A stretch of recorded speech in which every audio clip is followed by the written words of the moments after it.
இவ்வளோ ஒரு நம்பகத்தன்மை ஏற்படுத்துறதுக்கு என்ன செஞ்சீங்க? முதல்ல யாரையுமே நம்பாதீங்க. எங்களுடைய செயல்கள பாருங்கன்னு நம்ம சொல்லுவோம். ம். செயல்கள்னா, நாங்க ஜெயிச்சதுக்கான காரணத்த ஓப்பனாவே சொல்லுவோம்.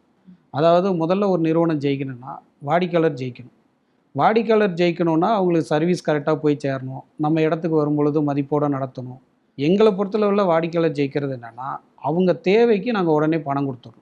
பணத்த குடுத்துட்டாலே எங்க தொழில பொறுத்தளவுல வாடிக்கையாளர் வந்து ஜெயிச்சிடுறாங்க. 2வது வந்து ஊழியர்கள் ஜெயிக்கணும். அவங்கள வந்து நல்ல மனிதர்களா வந்து தேர்ந்தெடுக்கணும். அவங்களுக்கு உரிய சம்பளம் வந்து உரிய தேதியில குடுத்துறணும். இதுவரைக்கும் நாங்க 16 வருஷத்துல நிறுவனம் ஸ்டார்ட் பண்ணி, 1லேருந்து 5ஆம் தேதிக்கு மேல சம்பளம் போட்டதா சரித்திரமே கிடையாது. உரிய சம்பளம் குடுத்துறணும். மதிப்போட நடத்தணும்.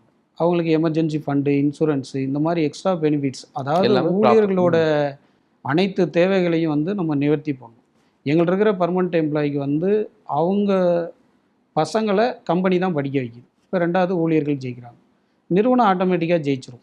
நிறுவனம் ஆட்டோமேட்டிக்கா ஜெயிக்கணும்னா, நம்ம வந்து சொல்ல வேண்டியதே இல்ல. பேலன்ஸ் ஷீட் போடணும். பேலன்ஸ் ஷீட்ல வந்து மாதம் மாதம் இல்ல, 15 நாளைக்கு ஒரு முறை, இல்லன்னா டெய்லி நம்மளுடைய பேலன்ஸ் ஷீட்ட வந்து 1 ஹவர் வந்து ஆராய்ச்சி பண்ணி, அதில வந்து செலவுகள கண்ட்ரோல் பண்ணி, வரவ அதிகம் பண்ணி, ஆடம்பரம் இல்லாம, லோன் கீன் எதுக்கும் ஆடம்பரம் பண்ணாம, கடன் வாங்காம, இந்த மாரி இஎம்ஐலயே அதிகமான பணத்த செலுத்தாம, வட்டியில நம்மளுடைய லாபத்த போகறத பார்க்காம, மைக்ரோ மேனேஜ்மெண்ட் வந்து நம்ம பேலன்ஸ் ஷீட்ல பண்ணோம்னா, நிறுவனம் வந்து ஆட்டோமேட்டிக்கா ஜெயிச்சுரும். அதுக்கப்புறம் வந்து நம்ம சமுதாயத்தில இருந்து தான் பணத்த எடுக்கிறோம். அப்ப சமுதாய வெற்றி 4வது பாயிண்ட்.